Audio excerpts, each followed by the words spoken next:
할렐루야. 사랑하는 성도 여러분, 오늘도 하나님을 예배하기 위해서 함께 모인 여러분 가정 식구 한 분 한 분을 주님의 이름으로 축복하며 또 축원합니다.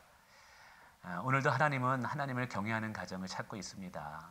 여러분의 가정이 하나님 마음에 합하심으로 하나님의 축복과 평안을 누리는 가정 되시기를 원합니다.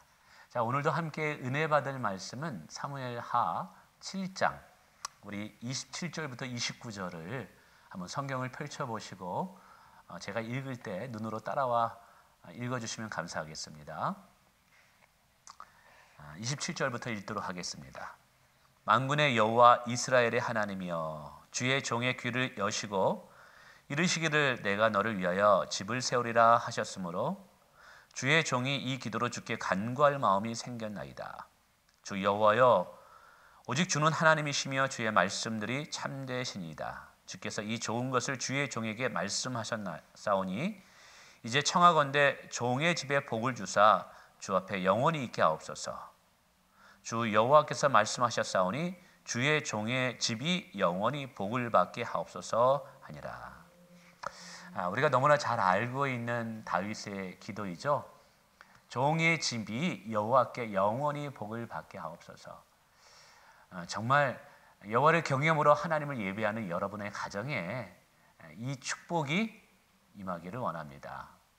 우선 다윗이 이렇게 기도한 이유는 사실은 우리가 읽은 앞부분에 하나님께서 다윗의 신앙과 믿음을 보시고 그를 축복하기로 작정하셨기 때문에 그렇죠. 그래서 그 말씀을 나단 선지자로부터 듣고 다윗은 하나님 앞에 그 말씀 의지하여 주의 종의 집에 복을 달라고 지금 기도하고 있는 모습입니다. 그 기도의 내용은 29절에 나와 있듯이 주의 종의 집이 영원히 복을 받게 하옵소서라는 기도입니다. 하나님은 어느 개인만 축복하실 수 있는 분만 아니라 우리의 가정을 또 복되게 하실 수 있는 분이라는 것이죠.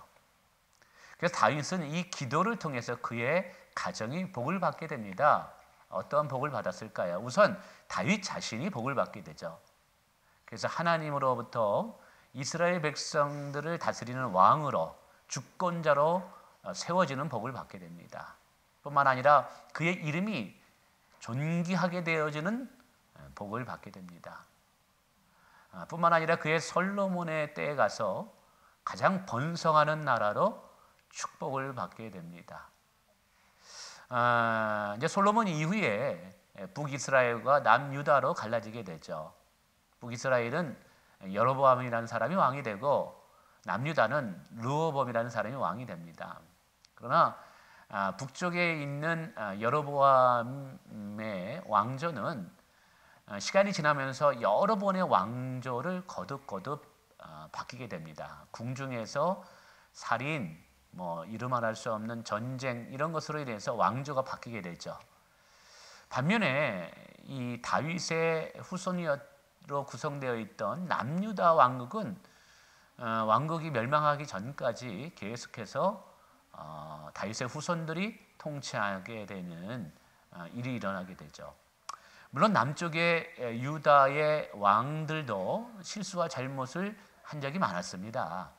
그럼에도 불구하고 하나님께서 그때마다 다윗을 생각하사, 다윗을 기억하사 그들에게 긍휼을 베풀어 주시고 오래 참아 주시는 은혜를 허락하게 되는 모습이 보입니다. 왜 그렇게 하셨을까요? 바로 오늘 다윗의 기도 때문에 그래요. 다윗이 본인뿐만 아니라 본인의 후손들, 본인의 가문들이 여호와 앞에 복을 받기를 원하는 이 기도에 하나님이 응답하셔서 그의 후손들을 복되게 하시는 모습이 보입니다. 그래서 우리 영적인 기도하는 부모님, 아버님, 어머님들은요, 계속해서 자녀들에게 여호와를 경외하는 것을 가르쳐줘야 될 뿐만 아니라 오늘 다윗이 한 기도와 같은 기도를 여러분의 가정의 가문에 임하도록 또 쉬지 않고 기도하기를 또 원합니다. 그리고 마침내 이 축복은 다윗의 후손이었던 예수 그리스도를 통해서 완전히 성취가 됩니다. 그러면 다윗이 이렇게 하나님 앞에 본인도 그의 이름이 존귀케 되고 또 이스라엘의 주권자로 삼게 되는 복을 누리고 그의 아들 솔로몬도 큰 영화를 보게 되는 축복을 얻게 되고 그의 후손들도 다윗으로 인해서 변함없이 왕국의 왕으로서 통치하게 되는 축복을 얻게 되고 그리고 예수 그리스도 통해서 다윗에게 한 축복의 약속이 어떻게 이렇게 다윗의 기도를 통해서 성취되었을까요? 바로 그것은 여호와를 경외하는 다윗의 믿음과 신앙 때문이었습니다. 오늘도 하나님은 여호와를 경외하는 자들을 찾고요. 또 그러한 자를 통해서 하나님의 뜻을 이루어갈 뿐만 아니라 또 그러한 가정에 다윗에게 허락하시는 이 축복들을 반드시 주신다는 사실이에요. 그러므로 우리는 어떠한 상황과 어떠한 환경에서도 여전히 하나님을 경외하는 그런 가정이 되기를 원합니다. 자, 그러면 다윗은 어떠한 모습으로 여호와를 경외하는 신앙을 가졌기 때문에 이렇게 하나님 보시기에 100점짜리 믿음 신앙이 되었을까요? 네 가지로 간단히 좀 설명을 드리면 우리가 이제 17장을 읽었지만 16장, 17장 전반적으로 살펴지게 되면 크게 네 가지로 제가 보게 되었습니다. 첫째로는 다윗은 하나님과 동행하는 것을 가장 큰 즐거움으로 여겼다라는 사실이죠. 다윗이 이스라엘을 정복하고 통일한 후에 첫 번째로 한 것이 뭐냐면 하나님의 언약궤를 본인이 살고 있는 예루살렘 성으로 모시고 오는 것입니다. 하나님의 언약궤는 하나님의 임재의 상징이고 하나님의 함께 하심의 상징입니다. 그래서 이 다윗이 이스라엘을 통일하고 첫 번째로 하나님을 모시고 싶었다라는 것은 그의 삶에 하나님과의 동행함이 가장 귀하다라는 것을 증거하는 것이 아닌가 생각이 됩니다.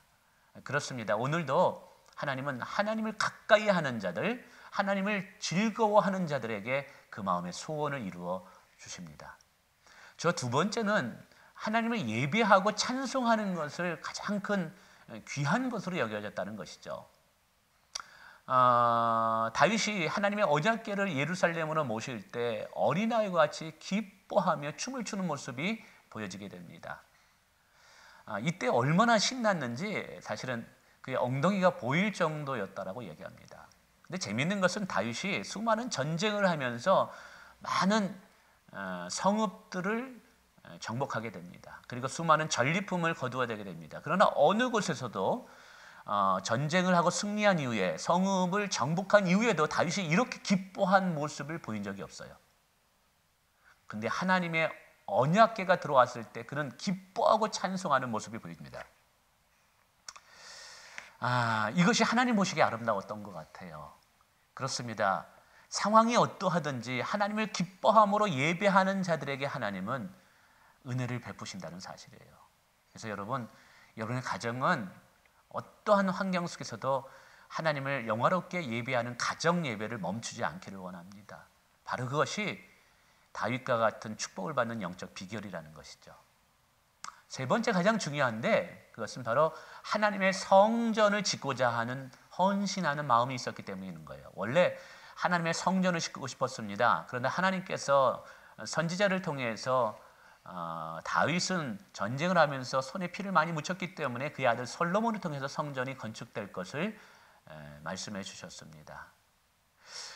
그런데 하나님께서는 그 다윗의 마음의 중심, 비록 다윗은 성전을 건축하지 못했지만 하나님의 성전을 짓고자 하는 그 마음의 중심만을 보시고 이렇게 다윗과 그의 후손들을 축복하셨다라는 사실이죠. 오늘날 하나님의 성전은 무엇이겠어요? 그의 몸된 교회를 말하는 것입니다. 오늘도 하나님은요, 하나님의 교회를 사랑하고 또 교회를 세워가기 위해서 힘쓰는 자들을 기억하십니다. 그런 자들에게 분명히 하나님께서 그 후손들에게 복을 주실 줄을 믿습니다. 그리고 마지막 네 번째는 이제 성전을 건축할 때 그 건축할 자금을 다윗이 하나님께 드리는 모습이 보여지게 됩니다. 성전을 건축할 때 많은 비용이 들었었겠죠. 그 비용을 하나님께 온전히 다 드리면서 다윗이 고백해요. 내가 심히 기쁘나이다. 내가 무엇이 간데 이렇게 하나님께 드릴 수 있는 은혜를 주셨는지라고 고백합니다.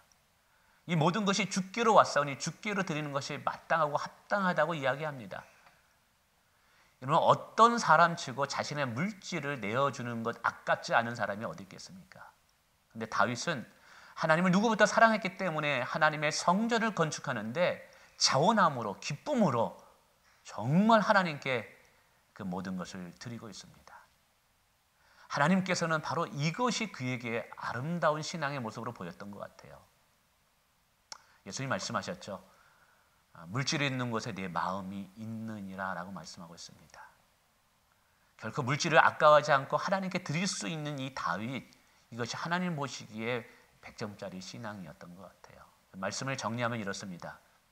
오늘 다윗은 하나님께 우리 가정이 여호와께 대대로 복을 받기 원합니다. 이 기도에 하나님께서는 정말 그 다윗의 기도대로 그의 후손들에게 큰 복을 주시고 예수 그리스도를 통해서 다윗을 여전히 존귀한 자로 높여주셨습니다. 그러니까 이렇게 하나님께 복을 받을 수 있었던 이유를 4가지로 말씀드렸습니다. 하나님과 동행하는 것이 그에게 인생에 있어서 가장 즐거움이고 기쁨이다. 하나님을 가까이 하는 것이 그에게는 큰 기쁨이었다. 두 번째는 하나님을 예배하고 찬송하는 것이 가장 귀한 일이었다라는 것이죠. 세 번째는 하나님의 성전, 하나님의 몸된 교회를 위해서 헌신하고 희생하는 것을 아까워하지 않았다라는 것.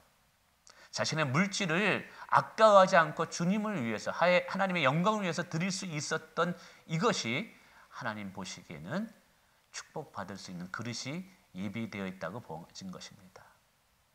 오늘 이 말씀을 통해서 이 다윗이 가졌던 이 영적인 신앙의 모습을 통해서 도전을 받고 그 믿음을 우리도 가짐으로 인해서 여러분과 여러분의 후손 대대로 여호와의 복이 임하기를 주님의 이름으로 축복하며 기도합니다.